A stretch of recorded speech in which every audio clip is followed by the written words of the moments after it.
Dan tapi meskipun mungkin sebagian besar sudah tahu penyakit ini gampang menular gitu ya, gampang menular dan cepat sekali menyebar kemana-mana. Tapi belum tentu semua orang mau mau diajak untuk berobat ketika mereka kena TB. Tidak usah jauh-jauh, saya cerita sedikit nih, mohon izin. Saya punya tante, dulu dia didiagnosa kena TB oleh dokter. Uh, tapi ketika didiagnosa, apa yang dia bilang ke dokternya, dok, bagaimana mungkin saya kena TB, dok? Saya ini cuma ibu rumah tangga, tinggal di komplek perumahan, yang sehari-harinya cuma main dengan ibu-ibu PKK atau misalnya pengajian gitu. Bagaimana mungkin saya kena?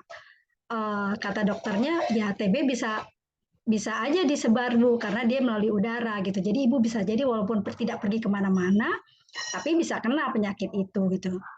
Nah, ketika mendapatkan penjelasan itu dia tidak bisa terima. Akhirnya apa yang terjadi? Dia mengalami depresi dan kemudian harus pergi ke psikiater terlebih dahulu.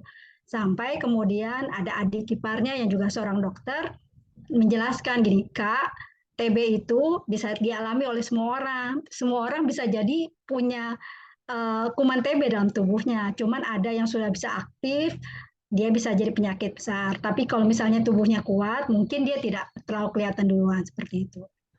Ada kasus lain, banyak orang yang ketika kena TB merasa malu ya karena stigmanya cukup kuat ya, dianggap penyakit yang berbahaya gitu kan, dan mungkin juga dia dianggap bahwa itu penyakit orang miskin lah atau apa gitu. Jadi banyak hal. Nah, susahnya kalau misalnya tadi kalau tante saya mungkin dia bereaksi, tapi bagaimana dengan orang-orang yang mungkin diam aja, nggak berani ngomong, merasa malu, menghindar, tapi dia tetap membawa virus itu gitu kemana-mana gitu kan. Nah, bagaimana nih kita menghadapi orang-orang dengan yang menolak untuk melakukan pengobatan TB atau berkomitmen untuk berobat untuk menyembuhkan penyakit TB, karena menyembuhkan penyakit ini juga ternyata tidak mudah ya, perlu komitmen jangka panjang gitu. Baik dari kalangan dunia medis seperti puskesmas atau rumah sakit dan dokter, juga dukungan dari lingkungan sekitar, dan yang paling penting mungkin juga keluarga untuk meyakinkan pasien atau mereka penderita TB untuk mau tetap semangat nih melakukan pengobatan dalam menyembuhkan penyakit TB gitu. Nah, dalam forum hari ini kita sudah mempunyai 3 orang narasumber yang akan nanti memberikan semacam ya berbagi pengalamannya atau keilmuannya ya dalam penanganan TB dalam menghadapi orang-orang yang melakukan penolakan ini. Telah hadir bersama kita Pak Risang Rimbatmaja dari SBC UNICEF Indonesia. Pak Risang, apakah sudah ada di ruangan hari ini? Belum ada suaranya ya? Belum sih. Oh, belum, oke. Nah, kemudian ada juga Ibu Umi Safaah, PJTB Puskesmas Rambi Puji, Kabupaten Jember, Provinsi Jawa Timur. Apakah Ibu Umi Safaah sudah hadir di sini? Sudah, Ibu Yasi. Selamat Oh, siang. selamat siang, terima kasih Ibu. Salam kenal. Salam kenal juga, Ibu. Ya, Semoga baik. kita bisa saling sharing di sini ya. Ya, ya Bu. Nah, berikutnya kemudian ada Ibu Mariani, kader Posyandu Nasional dari Kabupaten Lombok Barat, Nusa Tenggara Barat. Apakah Ibu Mariani sudah ada di ruangan ini?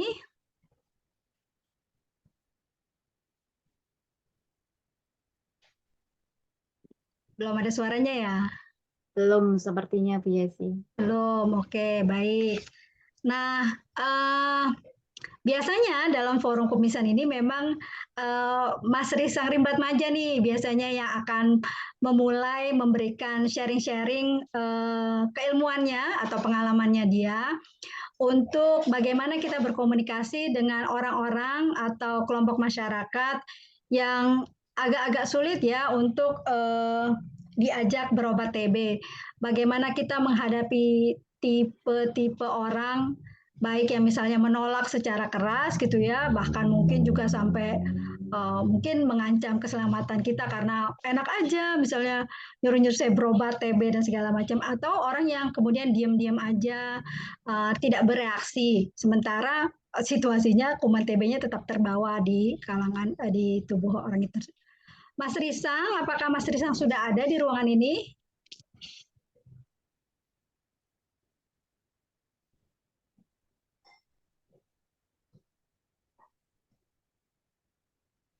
Halo?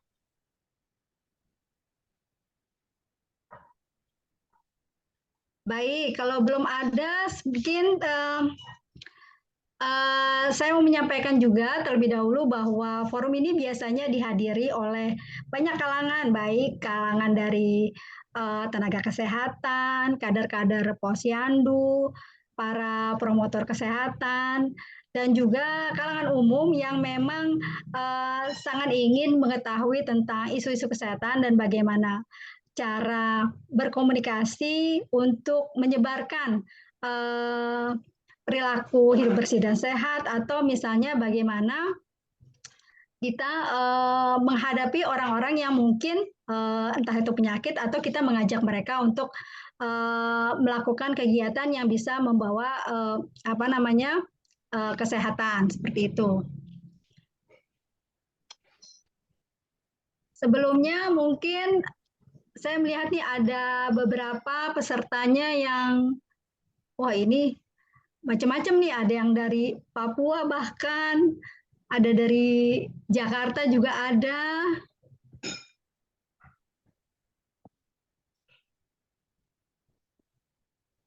dari mana nih? Kalau saya kebetulan, oh Aceh juga ada, dari Banten juga ada. Nah, memang forum kemisan ini nih sangat menusantara. Pesertanya dari Sabang sampai Merauke. Kayaknya oke, ini masih dalam proses rupanya. Ada dari Sulawesi Barat juga, dari Majene, dari Maluku Tenggara, dari Mandailing Natal. Halo Mas Risa. Halo, Mbak Yesi. Suara terdengar kah? Terdengar Mas Risang. Oke, sip. Nah, baik Bapak Ibu, ini Mas Risang pasti udah pada kenal lah ya. Beliau adalah kalau dalam pengajian ini mungkin ustadz tetapnya ya. Ustadz tetapnya. Sementara, belum digantikan yang lain ya, teman-teman lain. Ya, nah kita akan mulai diskusi pada forum kemisan ini dari Mas Risang dulu nih Mas, untuk mungkin bisa sharing ya Mas, bagaimana kita melakukan pendekatan atau berkomunikasi menghadapi orang-orang yang mungkin melakukan penolakan atau tidak mau melakukan pengobatan, atau mungkin bagaimana supaya mereka mau berkomitmen dalam pengobatan TB ini Mas, gitu. Nanti setelah Mas Risang, mungkin sekitar 10 sampai 15 menit boleh Mas? Oke, sip. Nanti kita lanjutkan dengan Ibu Umi Safaa dan Ibu Mariani. Waktu dan tempatnya saya persilakan, saya lempar mic-nya ke Mas Risang. Oke, terima kasih Mbak Yesi. Mbak Yesi 10 menit atau 15 menit maksimum ya? 15 menit boleh. 15 menit maksimum deh ya. Ya. Oke, sip Bapak Ibu sekalian. Assalamualaikum warahmatullahi wabarakatuh. Selamat siang. Salam sejahtera.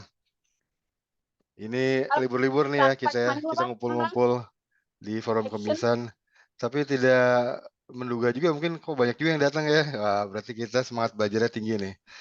Nah, Mbak Yesi sama Ibu Bapak sekalian, ini kita belajar bersama ya.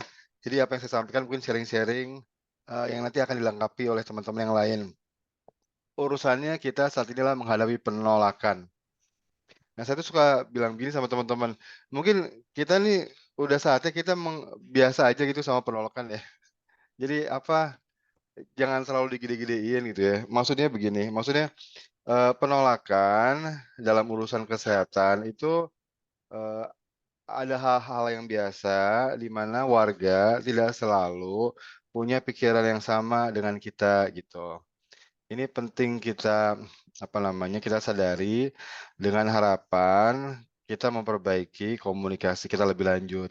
Jadi intinya jangan berpikir bahwa yang kita sampaikan itu baik secara medis, lantas dengan tangan terbuka orang akan menerimanya gitu ya.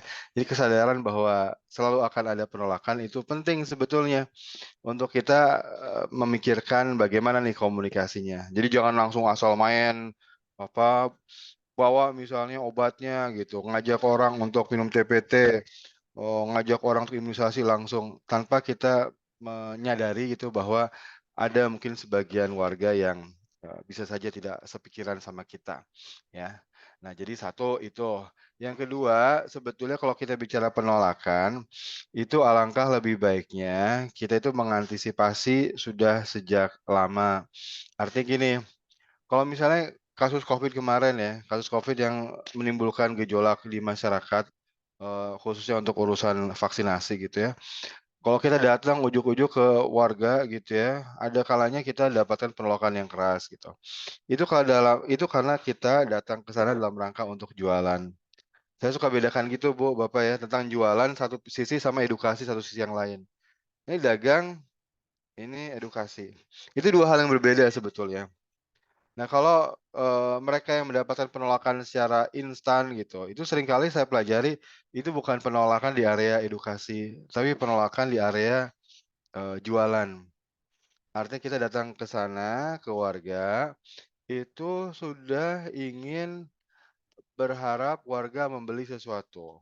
Membeli itu artinya melakukan sesuatu. Misalnya, warga mau mengimunisasi anaknya, warga mau minum, TPT, warga mau, memeriksakan diri untuk TBC, warga mau memulai berobat TBC. Itu kalau kita datang dalam rangka itu, ya, itu namanya jualan gitu ya, jualan.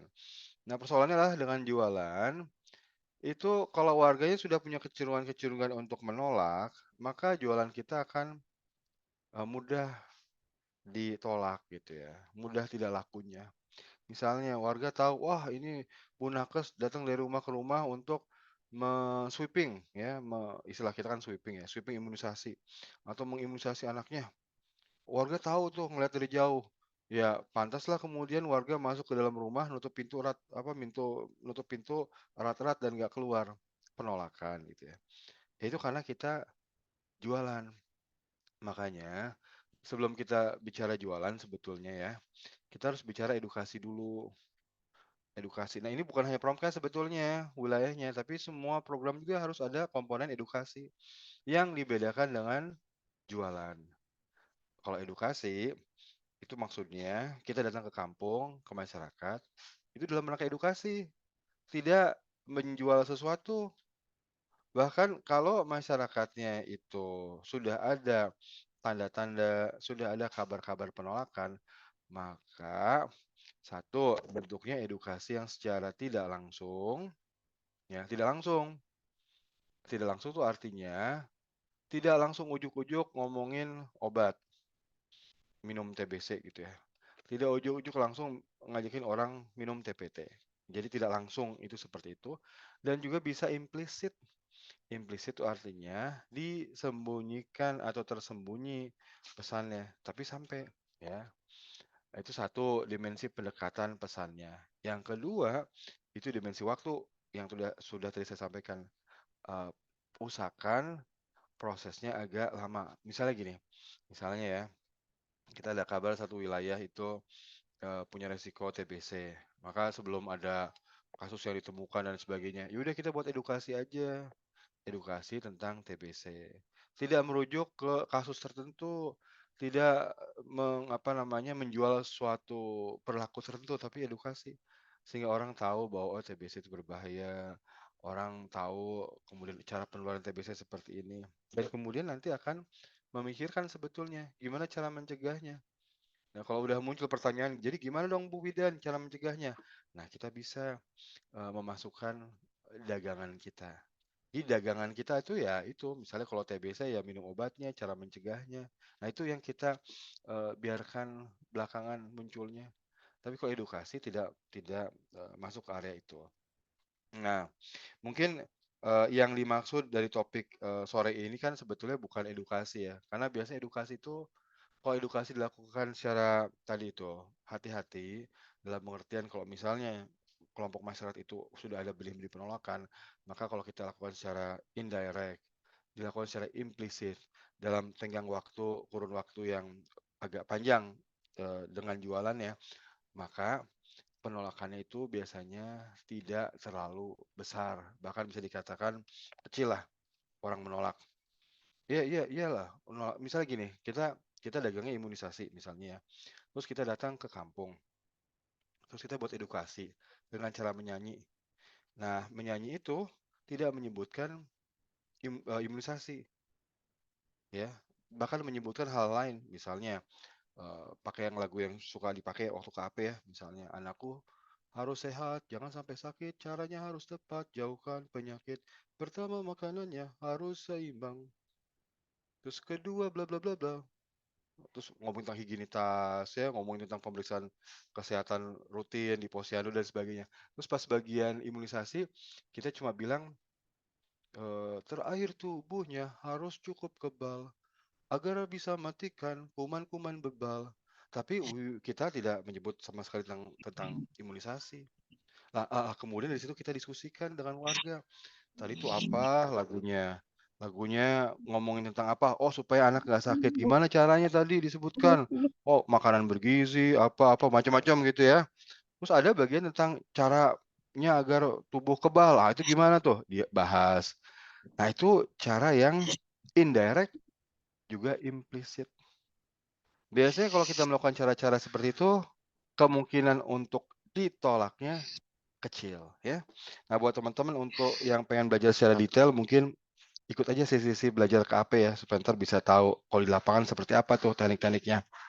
Nah, kelihatannya ya, topik sekarang itu bicara penolakan bukan penolakan terkait sama edukasi kelihatannya ya. Tapi penolakan dari sisi jualan gitu ya. Kayak misalnya kita bawa zaman kemarin lah, kita bawa apa namanya vaksin COVID ke kampung, terus kemudian dicegah masuk kampung, ya udah di depan pintu kampung langsung orang-orang pada keluar, Bu Bidan kami nggak mau, sana pergi, kami nggak mau itu, wah kayak gitu misalnya. Nah itu adalah penolakan waktu jualan ya. Nah ini memang kemungkinan besar terjadi kalau warganya tidak suka sama jualan kita. Ya. Kita datang ke pasien TB, ya, yang mangkir. Ada yang nggak suka tuh sama jualan kita TB itu, makanya kita ditolak. Atau kita datang ke warga yang positif, ya, positif menurut tes itu TBC, tapi dia nggak mau terima, denial, menolak status itu. Nah, datang ditolak. Nah, itu berarti kita menghadapi penolakan yang dalam konteks jualan ya. Nah, kalau untuk jualan itu agak-agak susah sebetulnya Bapak Ibu ya. Jadi ini butuh keterampilan yang lumayan dan kesabaran dari sisi kitanya juga ya. Tapi prinsipnya adalah jangan hentikan percakapan. Jadi jangan berhenti percakapannya, harus berlanjut. Lah tapi kalau orang udah nggak mau ngomong sama kita, ya, sebetulnya nggak maunya itu, nggak mau yang mana. Kita harus bedakan. Nggak maunya ngobrol, ngomong, berkomunikasi sama kita, tentang semua hal atau hanya tentang TBC itu, ya. Apakah dia masih suka ngobrol kalau ngobrolnya tentang kerjaannya dia? Apakah dia masih suka kalau ngobrolnya tentang, anaknya dia? Nah, kalau misalnya hanya sebatas topik TBC yang tidak disukai, maka tetap lanjutkan obrolan. Cuma obrolannya tentang hal yang lain, ya. Nah, intinya begitu sebetulnya. Kalau kita menghadapi penolakan di lapangan waktu kita jualan, bukan edukasi ya, maka prinsip pertama adalah keep the conversation going. Jadi lanjutkan percakapan, gimana pun caranya, ya. Misalnya ini saya kebetulan banyak dapat cerita di lapangan atau ngamati interaksi itu kebanyakan saat ini terkait sama imunisasi ya, karena kebetulan mandat kami di situ saat ini. Nah, jadi gini misalnya, contoh ya, misalnya gini, ada ibu marah sama bu perawat yang ngajakin anaknya diimunisasi. Terus ibunya marah, "Bu, janganlah urus anak saya, urus aja anakmu sendiri. Anak-anak saya mau diimunisasi mana enggak, itu kan urusan saya, jangan urus anak orang." Wah, kan gitu ya marahnya. Wah, kadang kala kalau nakes kena semprot kayak gitu suka agak gimana begitu ya. Tapi ada nakes satu yang pinter. Nah, dia belokkan percakapan itu menjadi percakapan yang bercandaan. Nah, itu salah satu cara untuk mengembangkan terus percakapan. Dia lihat, "Oh, Bu, kayaknya sih memang anak anak Ibu nih. Tuh hidungnya sama sama Ibu. Ih, sama-sama, cakepnya sama Ibu. Ini anak Ibu betul, bukan anak saya kan?" Wah, bercanda gitu. Maksudnya supaya buat orang, ketawa gitu, supaya buat orang, eee, menetralisir emosinya gitu. Nah, setelah itu dia bisa lanjutkan percakapan. Kalau kelihatannya percakapannya itu susah untuk masuk ke imunisasi, ya mau ngobrol yang lain lagi. Nah, itu contohnya untuk, mengembangkan percakapan lebih lanjut, ya. Ada lagi pengembangan percakapan itu sifatnya dengan bertanya. Ada tuh bertanya, misalnya kalau untuk yang vaksin, Covid misalnya dulu itu, eee, ada anaknya nggak mau, bapaknya yang udah lansia divaksinasi Covid. Terus kemudian dia tantangin nakesnya. Ini kami kategorikan sebagai jurus maut warga. Karena biasanya kalau nakes sudah kena jurus maut warga ini kebanyakan pada mundur ya. Ditantangin itu nakesnya, "Bu, berani vaksin ayah saya? Ya silakan silakan vaksin aja. Cuma kalau ada apa-apa ibu tanggung jawab ya." Wah, biasa mundur tuh. Tapi ada juga yang pintar, masih tetap mengembangkan percakapan.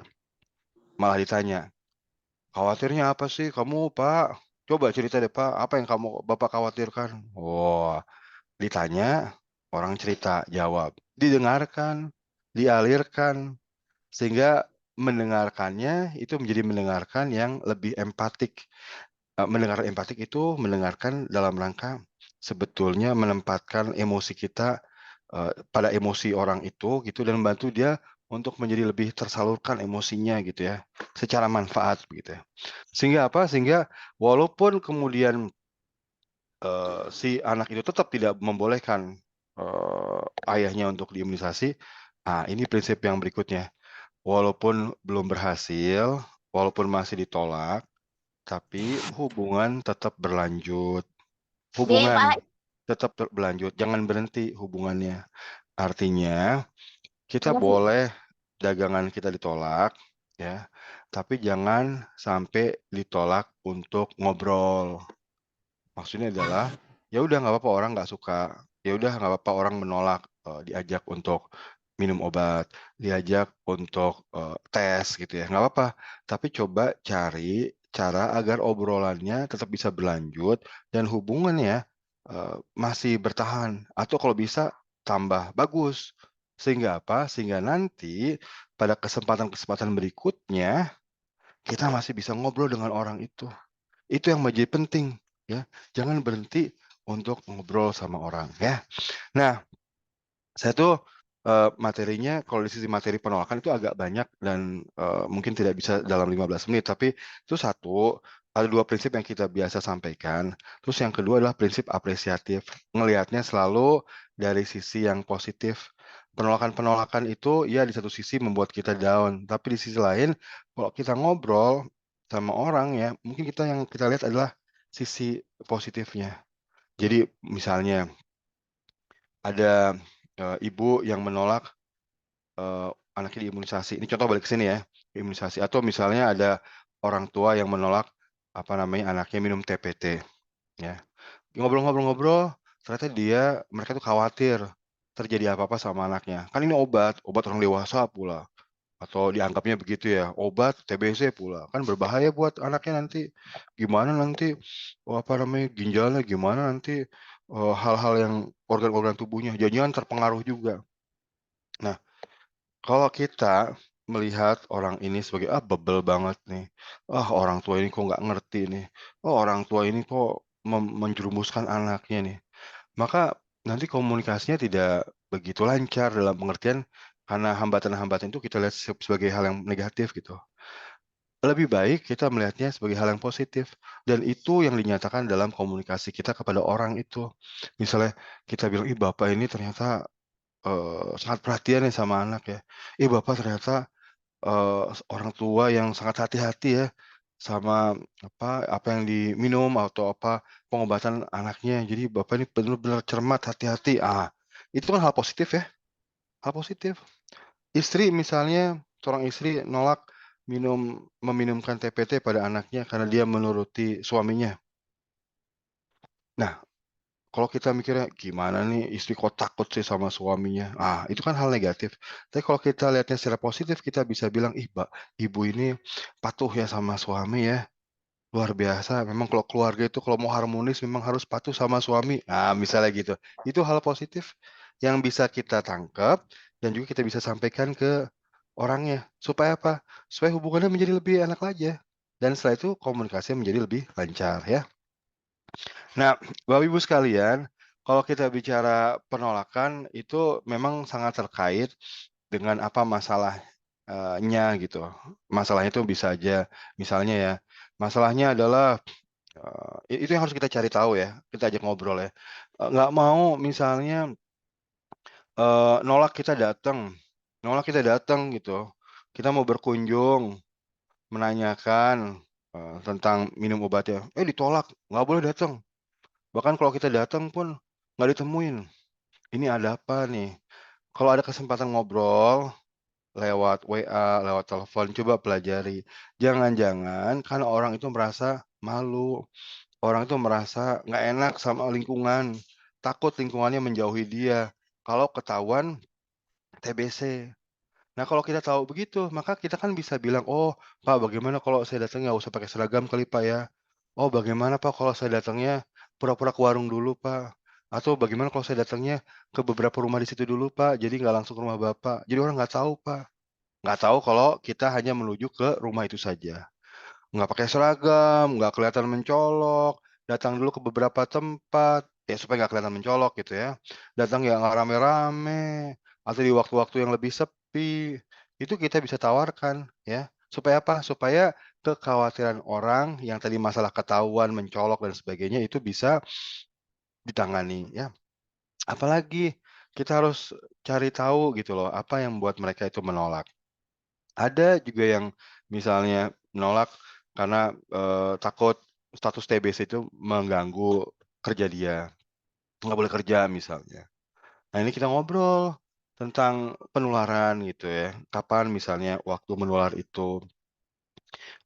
Juga kita tawarkan apakah perlu untuk ngobrol dengan atasannya, ngobrol dengan tempat kerjanya, atau buat edukasi tanpa spesifik mengacu kepada dirinya. Kita buat edukasi aja di kampung, boleh nggak Pak, entar kita buat edukasi di kampung. Tidak langsung menunjuk Bapak sebagai kasus, tidak, tapi membuat norma yang lebih baik terhadap orang yang kena TBC.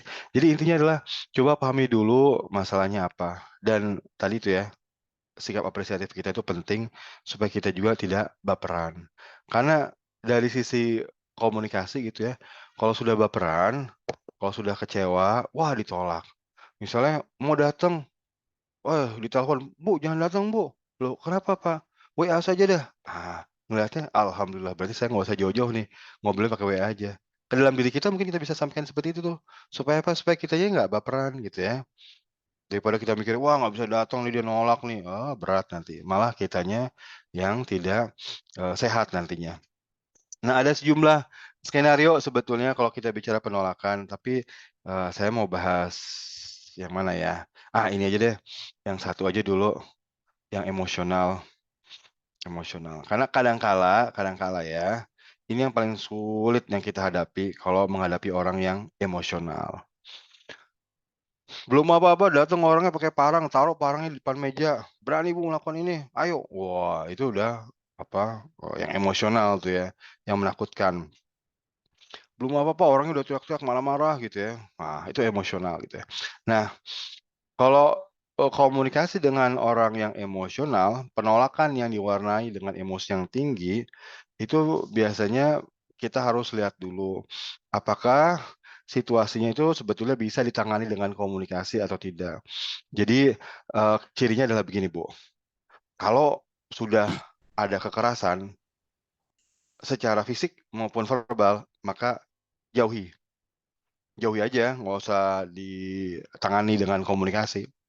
Jadi misalnya orangnya marah gitu ya, karena obatnya membuat dia pusing-pusing, terus dia marah sambil lempar-lempar barang. Nah, itu kan ada emosi yang disertai dengan kekerasan fisik ya. Nah, itu nggak usah ditangani, kabur aja dulu atau pergi aja dulu ya. Tapi kalau tidak ada tanda-tanda fisik ya, kekerasan fisik, fisik maupun ini ya simbolik juga ya, kata-kata yang kotor misalnya gitu ya. Kalau nggak ada tanda-tanda itu, silahkan bisa di-approach ya. Nah, tapi jangan langsung untuk menangani itu. Saran kami biasa di tahap-tahap yang berikut ini. Pertama, buat jeda dulu, buat jeda. Jadi misalnya kalau kita datang ke rumahnya terus dihadang sama orangnya, disuruh pergi gitu, suruh pergi, marah-marah, kita diam dulu, terus, "Pak, iya Pak, saya akan pergi, tapi boleh nggak Pak, duduk di situ dulu Pak, di pojok, dijelaskan saya Pak.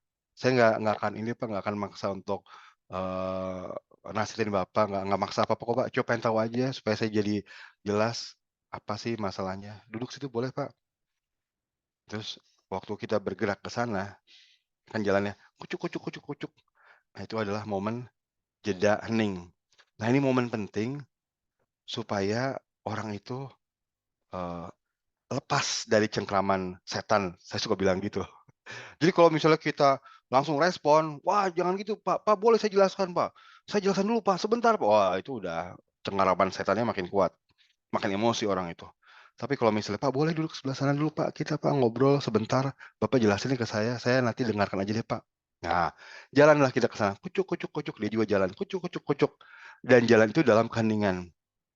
Harapannya cengkeramannya agak lebih longgar. Nah, masalah belum selesai, tapi cengkeramannya sedikit lebih longgar lah. Nah, yang berikutnya yang perlu kita lakukan adalah venting. Venting adalah menyalurkan emosi orang, kayak ventilasi gitu ya.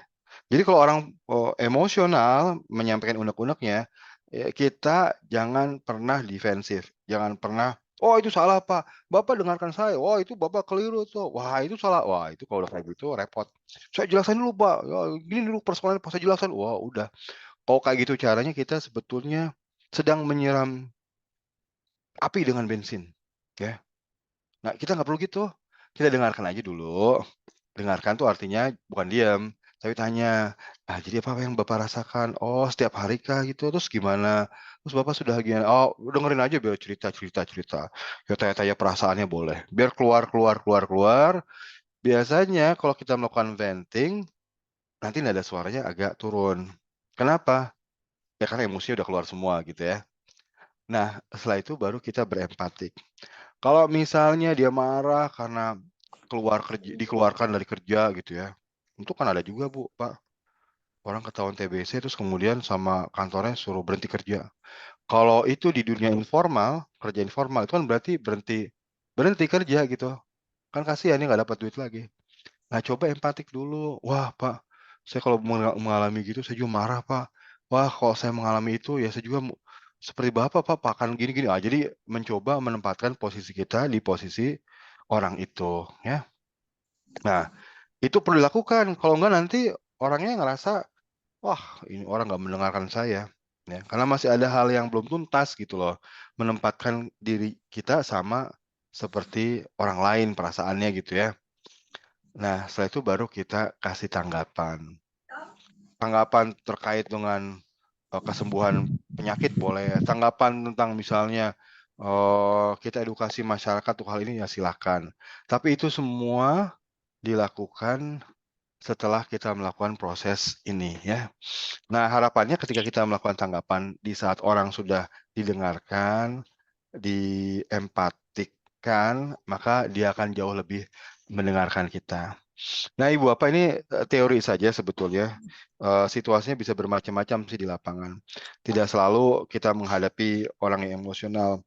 Yang sering saya amati kalau teman-teman yang terjun ke lapangan untuk orang TBC biasanya lebih menghadapi orang yang menghindar, ya, diam aja, menolak, ya menolak dan sebagainya. Nah, kalau untuk itu biasanya saran kami adalah yang ngobrol aja dan jangan ngobrolin tentang TBC. Ngobrolin sesuatu yang dia suka. Tanya-tanya, kembangkan komunikasi. Yang dua arah, tektokan. Komunikasi harus tektokan ya. Nggak bisa dibilang komunikasi kalau tidak tektokan. Makanya ada kawan pendamping pasien tuh pernah cerita, Sang, saya sudah terapkan tuh semua teknik-teknik yang diajarkan. Obrolan informal, ngomongin tentang teknik, ngobrol tentang topik yang dia sukai, pengalaman dia lah, hobi dia lah, prestasi dia, ngobrol tentang anak, ya cari-cari simpul. Wah udah, saya udah tanya-tanya tentang anaknya, hobinya, kerjaannya apa, ya, terus kemudian pengalaman dia kayak gimana, hobi dia yang tanam-tanaman saya sudah tanya semua tuh Sang. Tapi tidak kok bergerak orang itu. Orang itu kayaknya kok tetap dingin sama saya. Terus saya tanya, ketika ibu itu tanya, dia jawab nggak? Ya dia jawab, "Oke." Jawabnya enak didengar, apa, enak ceritanya, "Wah enak ya." Oke, terus kemudian saya tanya lagi, ketika ibu nanya-nanya tentang anak misalnya ya, "Oh iya saya tanya anaknya sampai sekolahnya sekarang ngapain, saya tanya semua." Nah, terus saya balikan begini, nah waktu ibu tanya tentang anaknya, apakah, si bapak pasien itu bertanya tentang anak ibu nggak, Bu? Dia diam, "Enggak tuh." Waktu ibu tanya tentang hobinya yang mancing itu, wah dia cerita panjang lebar, apakah si bapak pasien itu tanya tentang hobi ibu? Enggak. Ketika ibu nanya tentang pekerjaan si bapak pasien, dia cerita macam-macam, apakah kemudian, apa, si bapak pasien itu nanya tentang pekerjaan ibu? Enggak. Nah itu namanya masih komunikasi satu arah, atau cenderung lebih seperti integrasi gitu ya. Nah kalau komunikasi dua arah itu berarti waktu kita nanya tentang anak-anak dia, dia akan membalas bertanya juga tentang anak-anaknya kita gitu. Nah itulah di saat, kita bisa katakan komunikasi berlangsung sehat gitu ya. Kalau enggak ya satu arah ya. Baik, saya cukupan sampai di sini dulu mungkin ya, saya lihat waktu udah, oh ya udah 15 menit lewat nih. Mbak Yesi Ya, masih baik Mas memantau? Risang. Ya, terima kasih banyak ya. Sama-sama Mas Risang. Saya Banyak banget nih yang bisa jadi pelajaran ilmu bagi kita untuk bisa melakukan pendekatan itu ya. Tapi yang jelas bahwa memang yang terpenting adalah bagaimana menjaga komunikasi dua arah itu ya dengan para pasiennya gitu kan. Nah, baik, nanti kita akan lanjutkan dalam diskusi, tapi kemudian sekarang kita bertemu dulu dengan Ibu Umi Sapaah nih dari PJTP dari Puskesmas Serambi Puji, Kabupaten Jember. Ibu mungkin juga bisa sharing-sharing nih Bu, bagaimana dari pihak Puskesmas atau dari pendekatannya dalam menghadapi kelompok orang-orang yang melakukan penolakan Bu dalam kasus TB. Silahkan waktu dan tempatnya dipersilahkan Ibu.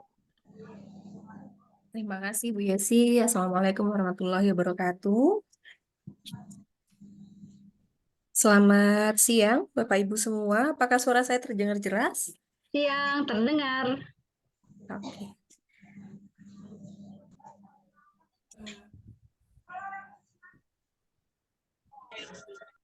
Mohon izin share screen ya Bu Yesi. Iya. Oke, sebelumnya perkenalkan, saya Umi Safaah, saya selaku penanggung jawab program TBC di Puskesmas Serambi Puji, Kabupaten Jember, Jawa Timur. Saya mengenalkan sedikit untuk wilayah kerja kami di Puskesmas Serambi Puji ini terdiri dari 5 desa. Biasanya kalau puskesmas kami disebutnya puskesmas wilayah perkotaan, meskipun sebetulnya puskesmasnya Nanggung.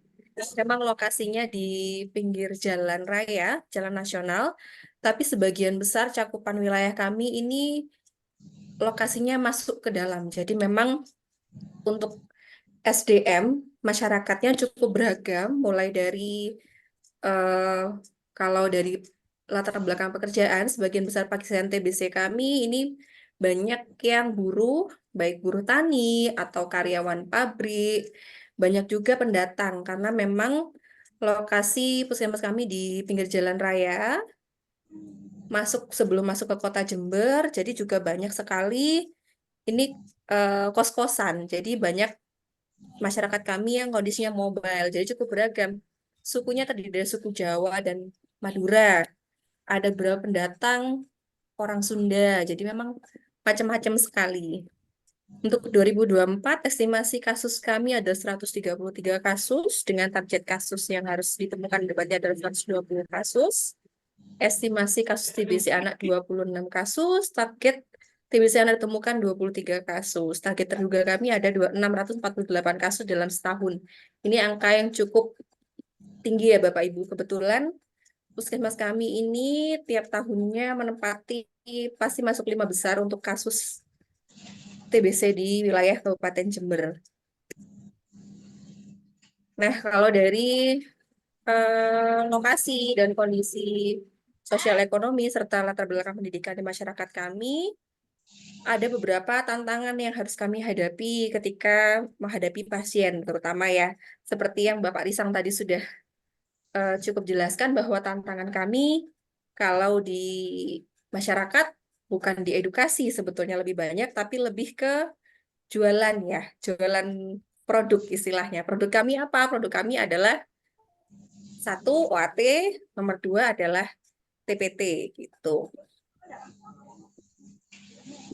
Tantangannya antara lain akses, satu, untuk wilayah-wilayah yang cukup jauh jangkauannya dari puskesmas. Nomor 2 adalah keterbatasan informasi di masyarakat, karena sebagian besar masyarakat kami dan pasien TBC yang kami temukan ini cukup banyak yang belum bisa mengakses informasi secara daring atau online.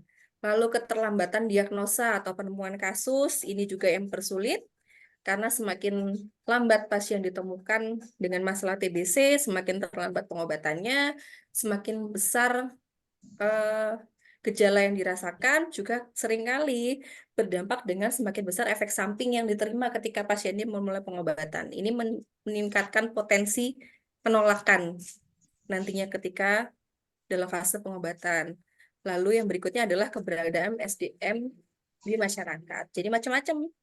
Ada yang dari mulai kepala sekolah, ada yang pengusaha, ada yang mahasiswa-mahasiswi, ada pedagang, ada yang buruh tani, ada yang buruh lepas. Jadi memang sangat beragam sekali kondisi di wilayah kami. Yang berikutnya adalah penolakan masyarakat. Penolakan ini bisa dari lingkungan sekitar maupun dari keluarga.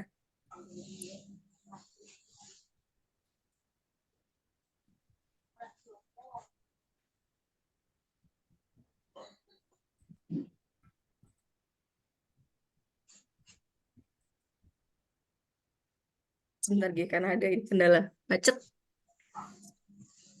Nggak apa-apa, Bu. Bentar ya.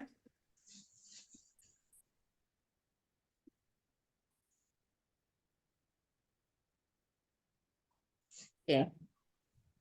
Nah, gimana cara kami selama ini yang sudah kami alami dalam menghadapi penolakan di masyarakat? Sebelumnya kita bisa mengantisipasi, seperti kata Pak Risang tadi, sebelum ditolak sebetulnya kita sudah bisa mengantisipasi dengan cara seperti apa. Yang biasa kami lakukan yang pertama adalah mengenali latar belakang dari pendidikan, sosial, ekonomi, termasuk dengan suku dari pasien kami, yang pertama. Yang kedua adalah mengukur pemahaman pasien. Berikutnya adalah mendengarkan dan memahami. Jadi memang ketika pertama kali kami menemukan pasien, entah itu pasien datang sendiri ke puskesmas atau kami temukan di masyarakat, yang kami lakukan biasanya adalah kita dengarkan dulu sejauh mana pasien memahami kondisinya.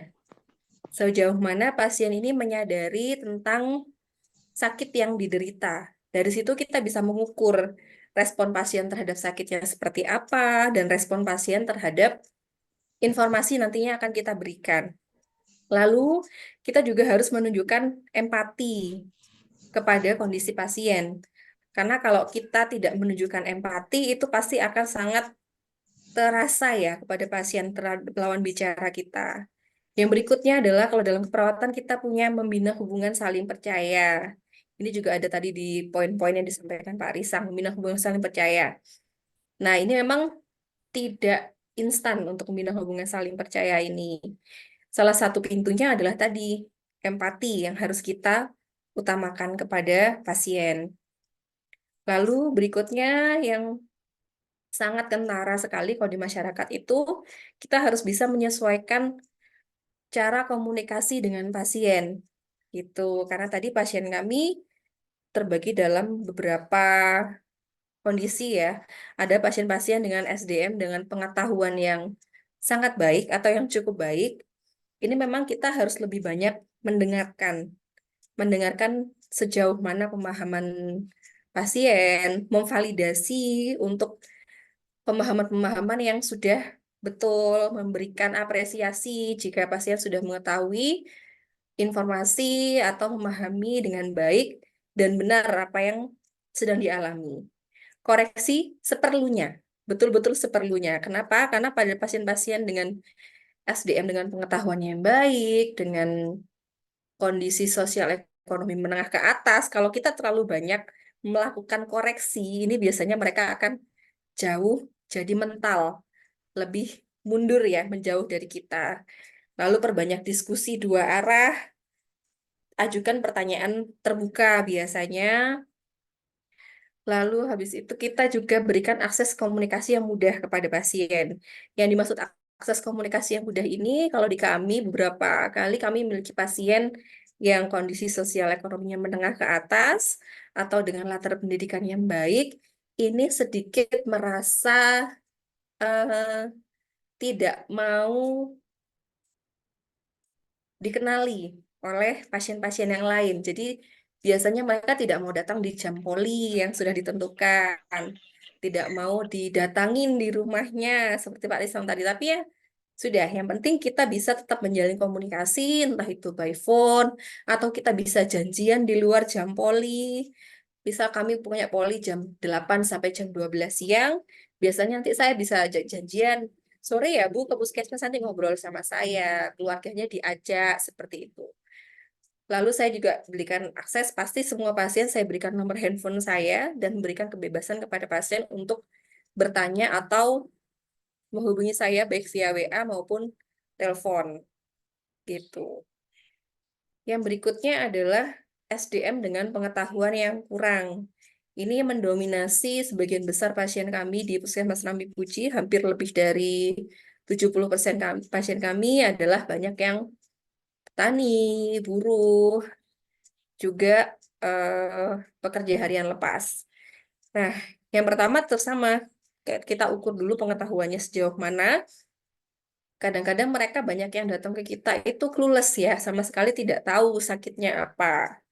Datang dari rumah sakit, Bapak sudah tahu kenapa dirujuk ke puskesmas dari rumah sakit.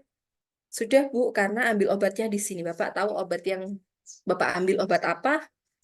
Ya pokoknya saya sakitnya paru-paru gitu. Akhirnya kita tetap harus mengukur kembali Bapak.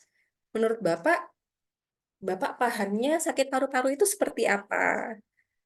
Sudah tahu belum obatnya berapa lama? Seperti itu. Jadi memang kita harus betul-betul ukur. Jangan sampai kita memberikan informasi tidak sesuai dengan sasaran yang kita punya. Jadi misal pasiennya sama sekali clueless, kita jelaskan dengan bahasa yang lebih sulit dipahami. Nanti pasiennya akan mendengarkan saja, tapi tidak ada yang bisa diserap. Jadi perlu menjelaskan dengan informasi yang dengan bahasa yang sederhana. Kalau di kami, yang paling sering untuk pasien-pasien dengan pengetahuan yang kurang, ini kami berikan analogi.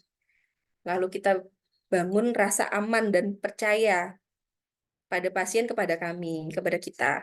Lalu sama berikan akses komunikasi yang mudah, karena seringkali ketika pasien dihadapkan pertemuan pertama dengan pihak pemberi layanan atau puskesmas, mereka tidak siap menerima informasi. Sementara kondisi di lapangan, kita sendiri dalam sekali buka poli, pasiennya bisa 15-20 orang, yang sangat tidak mungkin kalau kita menjelaskan ke pasien betul-betul sampai pasien ini paham 100%. Jadi tetap saya pasti akan berikan akses komunikasi kepada pasien, boleh telepon, boleh WA jika nanti di rumah ada yang kurang difahami. Ini adalah ada beberapa contoh kasus. Yang pertama adalah Nyonya R, seorang PNS dan pengusaha terdiagnosis di rumah sakit. Yang bersangkutan ketika datang ke puskesmasnya dalam fase menyangkal kondisi sakit TBC yang dialami. Jadi beliau masih dalam fase denial, menyangkal kalau sakitnya adalah TBC. Kok bisa, Bu? Saya itu di rumah bersih, Bu. Saya itu tidak pernah merokok. Lingkungan saya bersih, rumah saya tidak lembab. Kenapa saya bisa sakit TBC? Gitu. Tetap kita dengarkan dulu. Jadi yang Ibu rasakan sekarang bagaimana? Bagaimana perasaan Ibu terhadap diagnosa yang Ibu terima gitu. Berikan pasien keleluasaan untuk menyampaikan perasaannya dulu. Ketika pasien sudah selesai menyampaikan perasaannya, kita validasi. Saya tahu perasaan Ibu pasti berat menerima, pasti Ibu terkejut, apalagi dengan kondisi Ibu selama ini sudah menjaga kesehatan dengan sangat baik, menjaga kebersihan dengan sangat baik. Nah, setelah itu kita baru selipkan. Gini Bu, TBC itu adalah penyakit karena bakteri. Jadi, kita tidak tahu kapan posisi persis kita tertular. Tertularnya bisa 2-3 tahun ke belakang. Kita tidak tahu apakah kita kontak, belum tentu dari keluarga, belum tentu dari yang di dalam rumah, bisa dari orang lain di luar, entah dari lingkungan kerja, entah di jalan, atau Ibu sedang ada perjalanan di transportasi umum, seperti itu.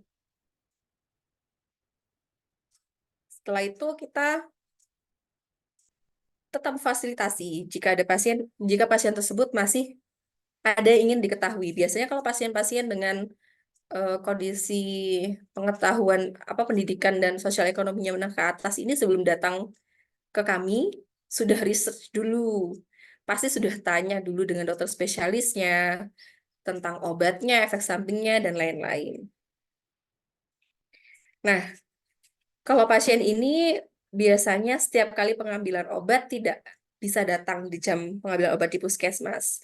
Meskipun sebetulnya kami tahu alasannya adalah satu tadi, karena pasien tidak mau dikenali sebagai pasien TBC oleh pasien yang lain. Kami fasilitasi untuk pengambilan OAT di luar jam reguler poli. Gitu. Seperti Pak Prisang tadi, jadi memang kita tidak bisa terlalu keras menghadapi penolakan. Penolakan itu wajar, karena kalau menurut kami, goal kami utama adalah pasien tetap minum obat. Pasien tetap berobat sesuai dengan program yang sudah ditentukan, pasien sembuh, pasien minum obat teratur. Goalnya adalah itu.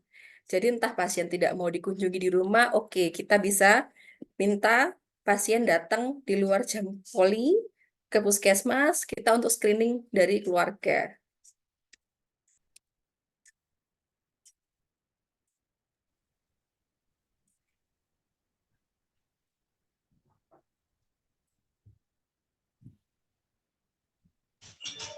Nah, kasus kedua, ini dengan kondisi pasien yang kurang pengetahuan. Jadi sama sekali datang clueless ke puskesmas, tidak tahu.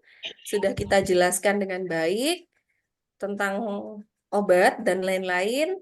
Ternyata setelah obatnya diminum 2 hari, tidak diminum lagi. Kami selalu memberikan pengobatan awal itu hanya 1 minggu awal. Jadi untuk memantau efek samping dan mengukur pemahaman pasien. Jadi dalam waktu 1 minggu, pasien akan datang kembali ke puskesmas. Nah, ini pada pasien kasus Tuan I ini, 1 minggu yang seharusnya beliau datang ke puskesmas tidak datang. Maka kita akan melakukan kunjungan biasanya dengan kader ke rumah pasien. Jadi sebelum petugas puskesmas datang ke rumah pasien, yang akan datang pertama adalah ibu kader. Kenapa? Karena ibu kader itu adalah garda terdepan dari puskesmas. Satu, ibu kader ini biasanya adalah orang-orang cukup dikenal di masyarakat. Jadi masyarakat akan jauh lebih terbuka dengan ibu kader dibandingkan petugas puskesmas. Karena kalau petugas puskesmas yang tiba-tiba langsung datang ujuk-ujuk gitu ya, biasanya mereka akan menolak atau muncul rasa tidak nyaman. Jadi biasanya ibu kadernya dulu yang datang, mengenalkan diri, yang mungkin sebagian besar sudah kenal dengan ibu kader, nanti ibu kader yang menyampaikan ada kendala apa, kenapa obat tidak diambil. Kalau memang masih Misal kendalanya akses, biasanya dibantu ibu kader untuk ambil. Tapi kalau kendalanya contoh seperti pasien ini adalah karena merasakan efek samping obat. Nah, akhirnya ibu kader koordinasi dengan kami di puskesmas, janjian dulu dengan pasien kapan bisa dikunjungi. Gitu. Dan datang pun saya jarang sekali datang ke rumah pasien menggunakan atribut puskesmas, contoh pakai ambulans ya, karena kalau di Jember kami tiap desa itu ada ambulans desa, jadi kami sangat menghindari datang dengan menggunakan ambulans desa, nomor satu. Nomor dua, kami menghindari datang dengan perangkat desa atau babinsa dan lain-lain, karena itu semakin membuka peluang lebih besar untuk penolakan. Jadi biasanya datang adalah ibu kader dengan saya. Yang datang lagi, kita tetap yang pertama kita ukur lagi pemahaman pasien, karena pengobatan di awal pasti sudah dijelaskan. Efek samping dan lain-lain, kita ukur lagi apakah informasi yang kita sampaikan sebelumnya ini betul-betul sudah diserap dengan baik. Jika belum, kita berikan informasi lagi. Nah, pada beberapa kasus ini kami menjelaskan menggunakan analogi untuk pasien, karena akan sulit untuk pasien dengan kondisi pendidikan yang beberapa tidak sekolah atau hanya lulus SD untuk memahami kata bakteri. Bakteri itu apa? Itu akan sangat sulit. Jadi biasanya kami analogikan bakteri itu sebagai penjajah atau musuh yang pintar dan kuat. Tubuh kita ini adalah sebuah negara.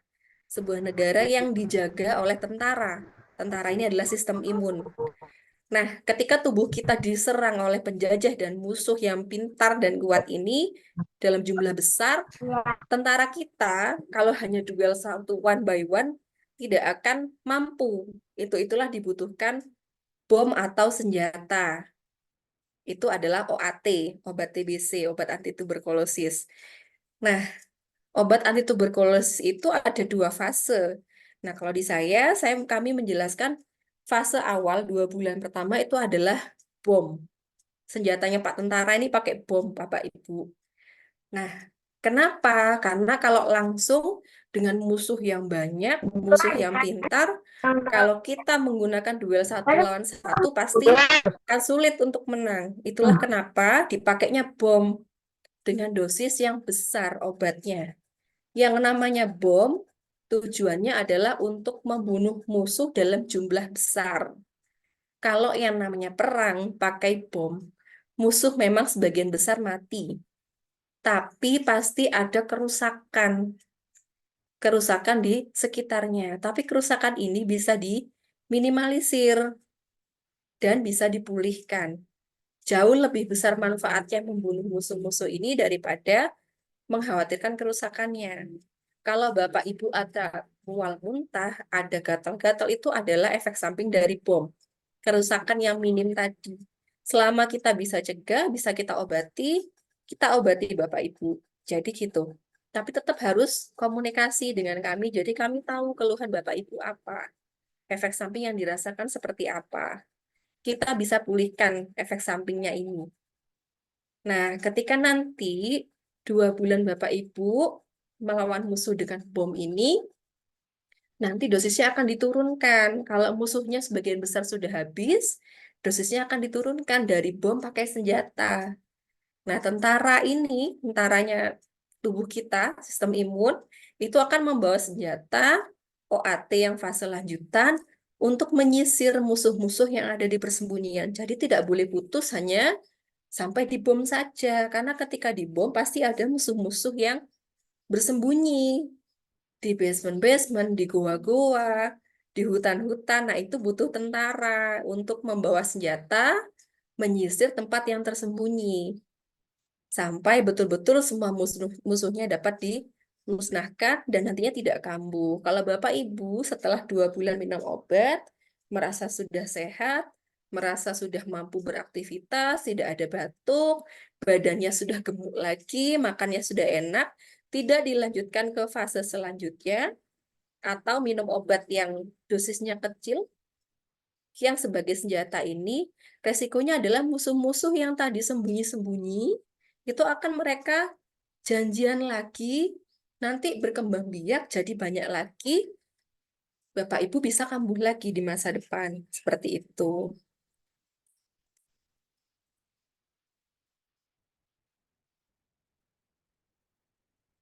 Analogi tubuh kita sebuah negara dan bakteri TBC ini sebagai penjahat atau musuh ini juga kami pakai untuk menjelaskan mengenai ILTB ya, infeksi laten tuberkulosis. Jadi saat ini program TBC fokusnya bukan hanya mengobati yang sakit, tapi juga mencegah yang masih sehat, tapi terinfeksi laten supaya tidak jatuh dalam kondisi sakit. Ini yang jauh lebih sulit dibandingkan mengobati pasien, karena ketika pasien yang jelas-jelas kondisinya sakit, mereka merasa membutuhkan obat. Tapi kesulitan akan berbeda ketika kami menghadapi orang-orang yang sehat, tidak merasa harus diobatin, kenapa harus minum obat? Nah, yang kami fokuskan adalah membangun rasa butuh dari pasien-pasien atau keluarga yang menderita infeksi laten, yang sudah terdiagnosis memang infeksi laten tuberkulosis, sudah tertular tapi belum sakit.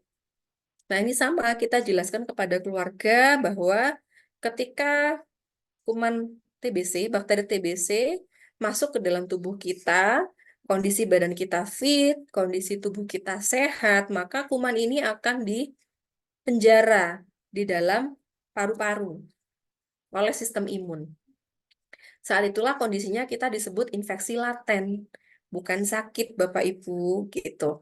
Kami menjelaskan seperti itu. Nah, ketika tubuh kita masih sehat-sehat saja, penjaranya itu kuat, tentaranya cukup untuk menjaga si musuh di dalam penjara.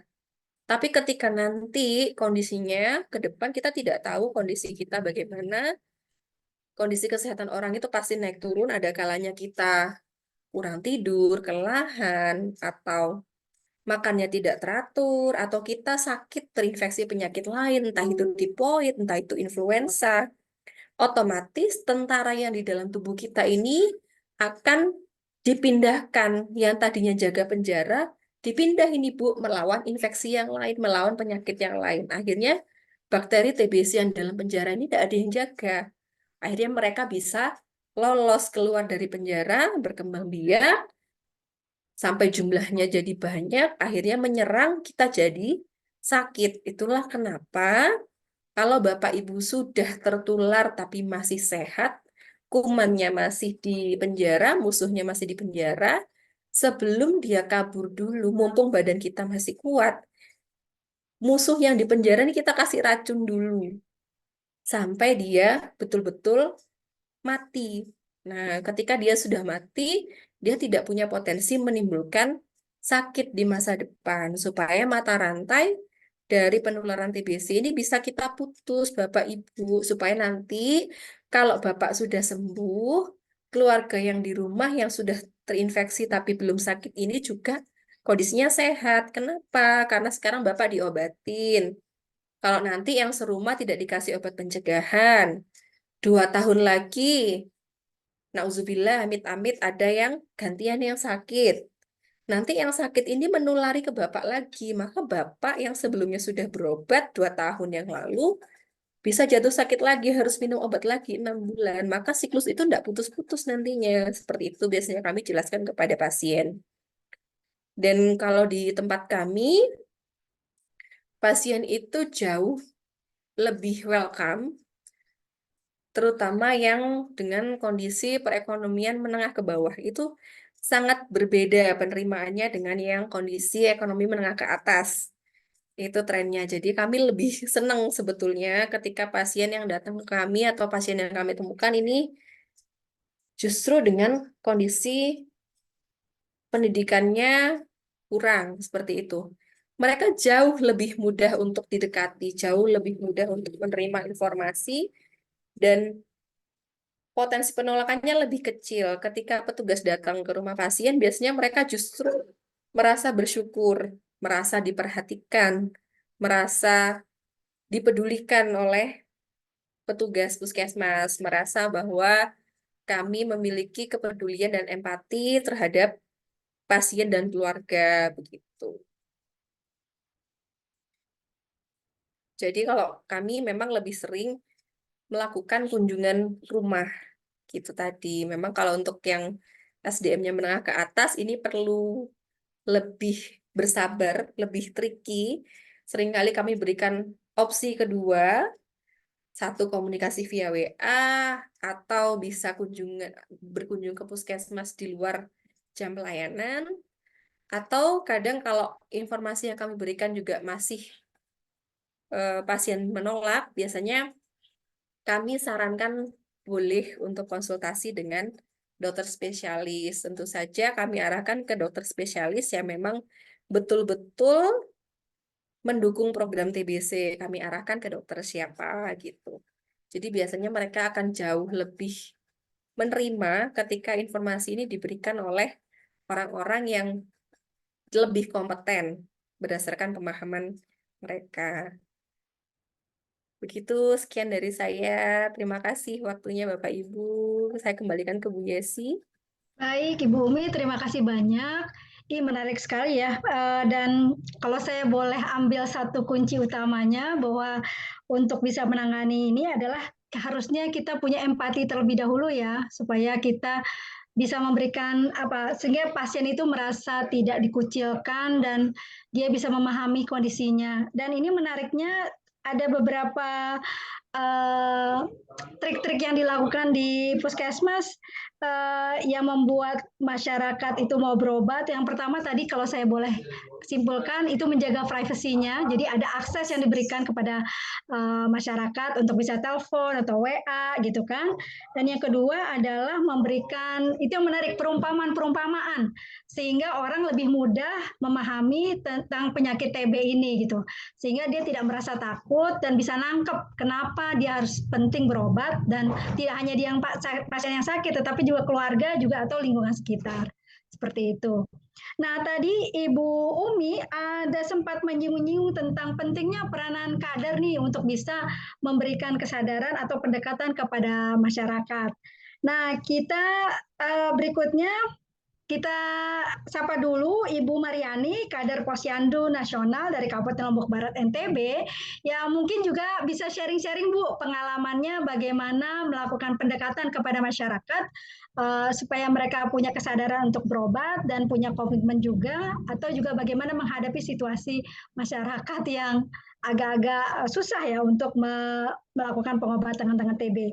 Apakah Ibu Mariani sudah ada di sini?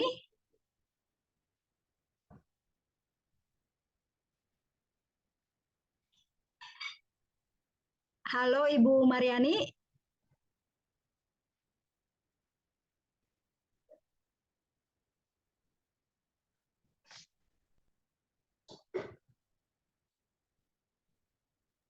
Ada beberapa nama Mariani di sini, Mbak Yesi. Ada Bu Mariani Setiowati, ada Mariani Setiowati kah?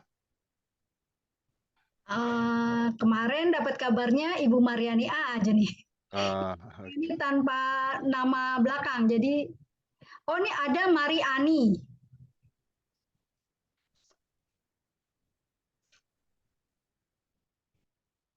Masih di unmute itu Kak Yesi, Bu Marianinya perlu dibuka dulu tuh masih di unmute. Mariani ya, Mariani. Masih di unmute itu Bu Mariani, bisa dibuka dulu tuh. Bentar. Coba buka ya. Udah saya buka Bu Yesi. Oke. Bu Mariani udah ada? Oke. Tapi suaranya belum ada nih. Halo Bu. Suaranya belum terdengar. Halo Bu Mariani.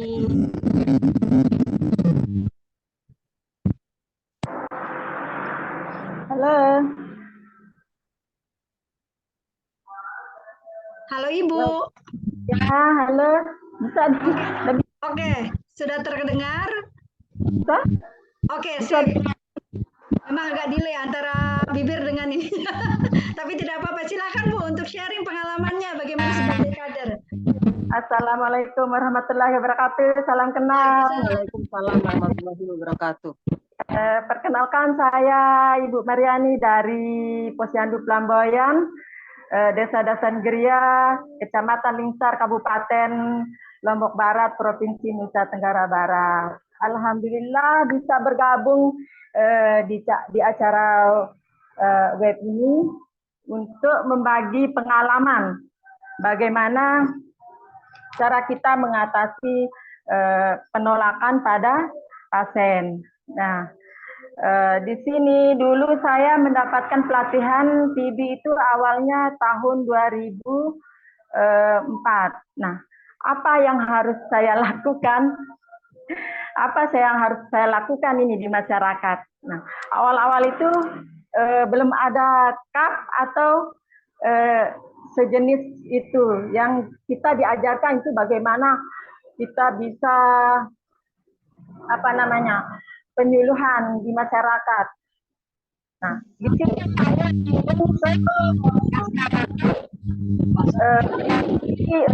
misalnya ada yang kumpul-kumpul gosip atau di pedagang bakulan. Nah, di sana saya tidak langsung serta-merta bicara TBC ini penyakit ini. Kan masyarakat itu sangat sensitif dengan yang namanya TBC. Nah, yang masyarakat itu kenal kalau penyakit TBC itu namanya paru-paru basah. Nah, di situ saya cuma menjelaskan, oh jika ada jika ada masyarakat yang ciri-cirinya seperti ini, tolong laporkan ke saya karena mereka sudah kenal saya sebagai kader. Oh, nggih, Ibu Kader ya, Ibu Kader. Nah, di situ saya masuk dari ujung selatan dusun saya ini di seputaran dusun dulu, belum fokus ke desa. Seluruh desa masih saya fokus di dusun saya dulu. Nah, di situ saya masuk di tempat-tempat kelompok remaja, di tempat-tempat pedagang sayuran, bakulan, di tempat orang kondangan. Nah, di situ saya menjelaskan kalau misalnya ini ada penyakit yang seperti ini, ciri-cirinya, tolong dah lapor ke saya, nanti saya akan bantu ke masyarakat. Nah, di situ saya dari ujung selatan dusun sampai ujung utara, itu saya masuk jalan-jalan, tidak pakai motor, pakai sepeda keliling, masuk ke masyarakat. Nah, dari itu masyarakat jadinya tahu, oh ini Bu Ani yang ngurus orang batuk-batuk. Jadinya kalau saya lewat, Bu Ani ini di sini ada tempat saya lihat dia udah lama batuk. Takutnya ini seperti yang katanya Ibu Ani nanti menular. Oh, terima kasih informasinya. Nah, dari situ saya keliling bawa potnya itu, bawa copoknya itu, saya pergi ke rumah warga yang terduga ini, suspeknya ini. Nah, di situ saya memberi salam. Oh, Ibu Kader. Soalnya kan mereka sudah kenal saya. Yang intinya kader itu banyak pendekatan yang banyak senyum, lebih ramah kepada masyarakat. Nah, dari situ saya diterima dengan baik. Bu, katanya Side batuk. Ini udah lama. Oh, gimana rasanya? Nah, di situ dia cerita-cerita, curhat-curhat, masyarakat curhat-curhat kepada saya. Oh, kalau gitu saya minta dahaknya. Side nggak usah ikut ke puskesmas. Saya minta dahaknya aja.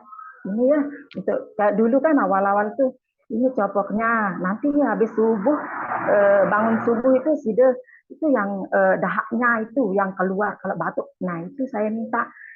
Yang ini satu. Nah, yang sesudah sarapannya satu. Oh, nggih Ibu Kader.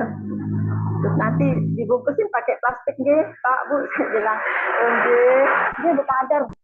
Terus lagi saya keliling ke tempat lain sesudah dari sana. Lagi saya keliling ke tempat lain. Seperti itu terus. Makanya besok paginya itu, pagi-pagi saya sudah keliling ngambil pot-potnya itu.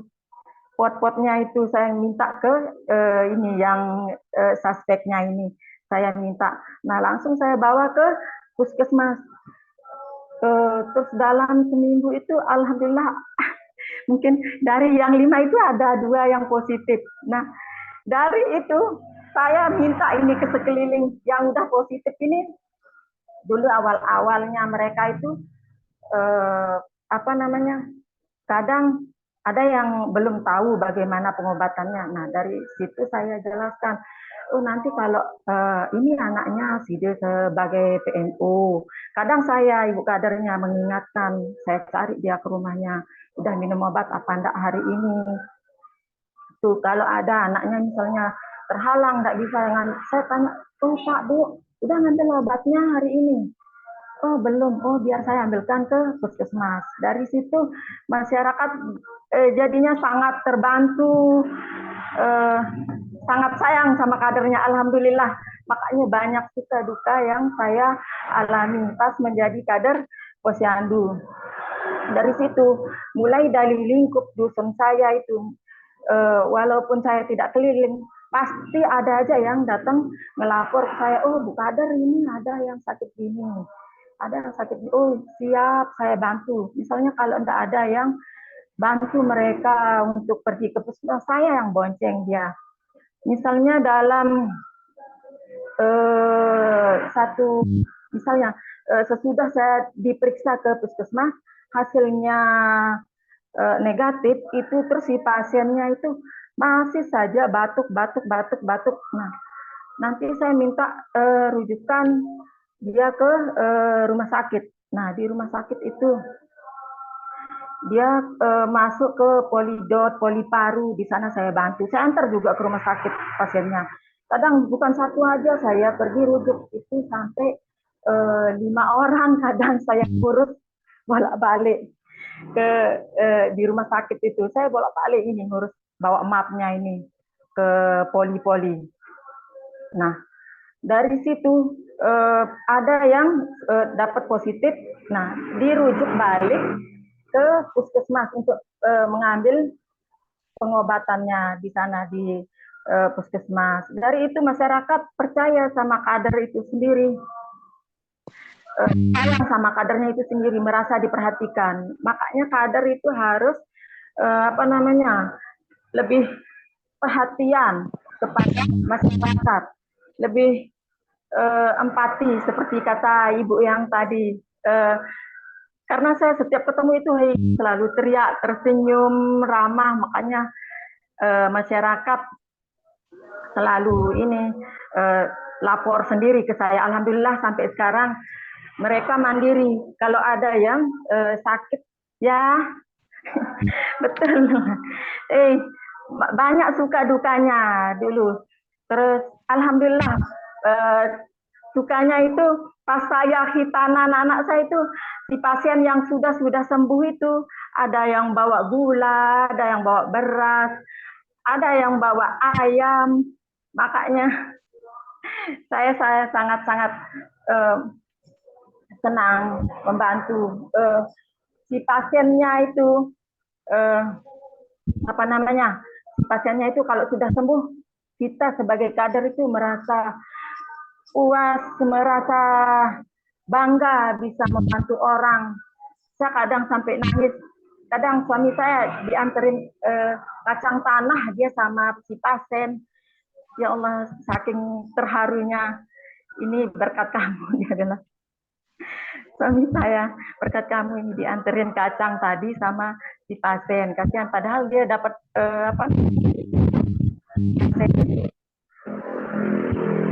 banyak sekali. Nah, teman-teman, intinya apa namanya, untuk kita penolakan ini, jangan misalnya kalau kita mau melakukan apa namanya, melakukan pendekatan ke masyarakat itu jangan sebut-sebut TBC. Nah, tanya ke masyarakat. Misalnya ada pedagang bakulan, ya itu ngerugi-rugi, si ibu ini gimana kabarnya? Oh gini, ini saya lagi sakit ini.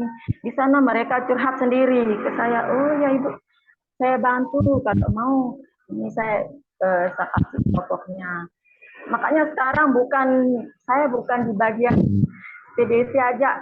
Misalnya masyarakat ada ngeluh penyakit ini, insya Allah kalau ada waktu saya pergi bantu. Intinya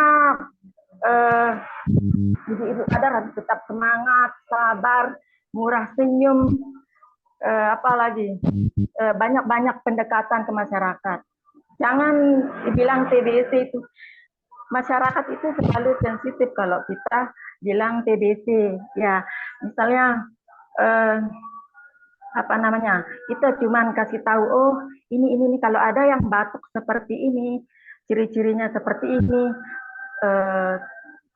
tolong saya, nggak usah sebut-sebut TBC itu akan sangat sensitif di masyarakat. Mungkin itu teman-teman yang bisa saya sampaikan. Tetap semangat teman-teman kader yang lainnya. Ya, baik, terima kasih Ibu Mariani. Wah, menarik sekali ya Bu. Jadi seorang kader itu pertama harus punya empati dulu ya Bu. Kemudian harus bisa menjadi sahabat atau teman terpercaya dari masyarakat sehingga mereka mau terbuka kepada kader. Dan tadi Bu Kader juga rajin nih memberikan pertolongan cepat buat masyarakat. Jadi mereka tuh benar-benar tidak hanya percaya tetapi juga merasa Ibu adalah bagian dari diri mereka yang bisa diminta tolong apapun gitu ya Bu. Nah, teman-teman sekalian, ini sebenarnya pasti banyak sekali hal-hal yang bisa kita diskusikan. Cuma saya juga bisa diingatkan bahwa Forum Kemiskan ini waktunya juga terbatas. Sekarang sudah pukul 2.30. Saya kira teman-teman pasti banyak bisa mengambil tips dari 3 orang narasumber kita pada hari ini untuk bagaimana menghadapi situasi masyarakat dalam pengobatan TB. Nah, teman-teman bisa kalau ingin lebih jauh berdiskusi dan segala macam, itu nanti bisa kita bahas di forum TBC. Jadi teman-teman bisa masuk di sid/com/tbc seperti itu. Di sana nanti kita bisa membahas lebih jauh.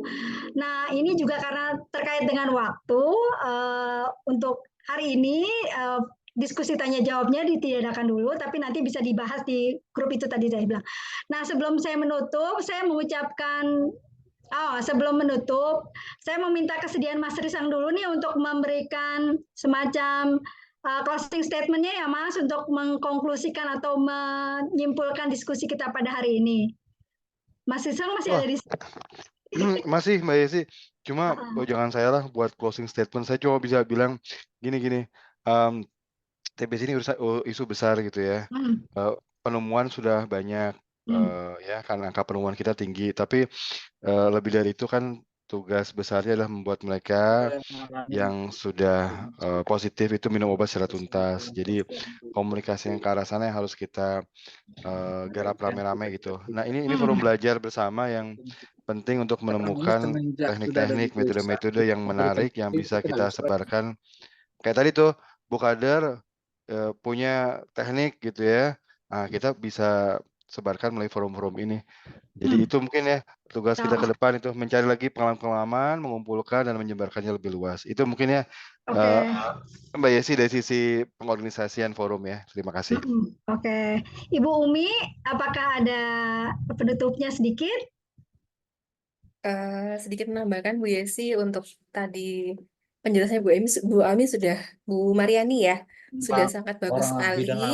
Biasanya kami di Puskesmas Rambi Puji seringkali kami masuk di kegiatan-kegiatan per desa, refreshing kader juga. Jadi bukan hanya kader TBC tapi seluruh kader yang ada di masyarakat. Kita punya program refreshing kader dan itu setahun bisa beberapa kali, pertemuan PKK juga di situ. Kami selalu menekankan bahwa penanganan TBC ini bukan fokus menjauhi pasien. Karena ketika kita menjauhi pasien tidak menyelesaikan masalah. Justru fokus TBC seperti slogan penanganan TBC nasional adalah TOS TB. Temukan, obati, sampai sembuh. Jadi memang fokusnya adalah harus kita temukan dulu. Kenapa? Ketika kita temukan, kita obati, maka kita memutus rantai penularan. Jadi di masyarakat harus aware nih. Tetangga kanan kirinya, saudara, kerabat yang sudah menunjukkan gejala TBC atau batuk, segera periksa. Jadi clue-nya itu, bukan dijauhi. Karena dengan menjauhi tidak akan menyelesaikan masalah. Justru akan semakin memperumit siklus di masyarakat. Kalau kita jauhi, pasiennya terkucil, tidak mau berobat, penularnya semakin meluas. Jadi Iya, segera iya. mungkin semakin cepat kita temukan, semakin cepat kita obati, semakin kita mempersempit penularannya. Jadi itu yang berulang kali selalu kami sampaikan di masyarakat bahwa kita harus memutus mata rantai penularan ini dengan menghapus stigma yang sudah melekat di masyarakat kalau TBC ini penyakit kutukan, penyakit yang sangat buruk, aib seperti itu. Jadi memang kita harus bergerak bersama, dimulai dari siapa dulu, keluarga dulu, lingkungan sekitar, tetangga kanan kiri. Kalau Oke. memang malu datang ke puskesmas, itu tadi peran ibu kader sangat besar sekali. Ibu-ibu kader ini adalah pahlawan tanpa tanda jasa ya, ujung tombak dalam Ujung penanganan tombak, iya. TBC. Ibu-ibu kader ini adalah pejuang, betul-betul mereka ini yang sangat berjasa, karena di puskesmas kalau bicara petugas puskesmas, satu petugas hanya menangani program TBC tidak akan mampu Baik. tanpa bantuan ibu-ibu kader. Jadi Oke. memang kita harus menebarkan informasi sebanyak mungkin, meningkatkan kesadaran masyarakat bahwa TBC kuncinya adalah temukan dan obati sampai sembuh. Baik, terima kasih Ibu Umi. Ibu Mariani bisa penutupnya sedikit, Bu?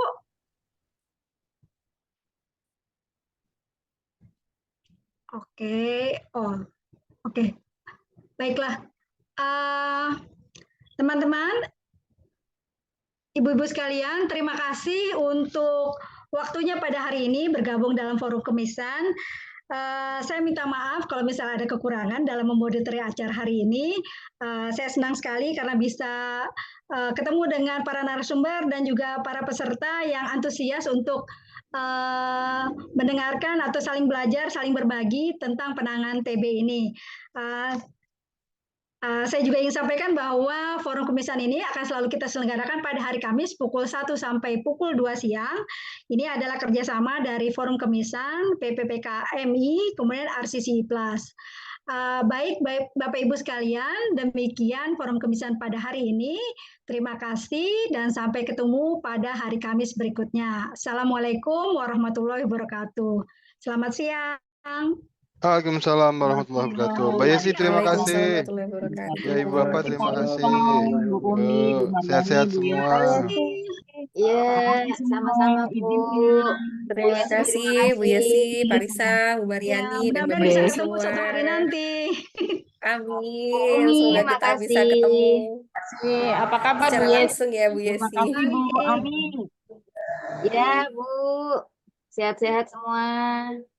Amin. Semangat untuk ibu-ibu Ya. semua, ibu bapak semua. Sehat selalu ya, jaga kesehatan lahir dan batin. Amin. Terima kasih. Mohon izin live dulu Ibu. Ya, silakan. Ya Bu Umi, terima kasih.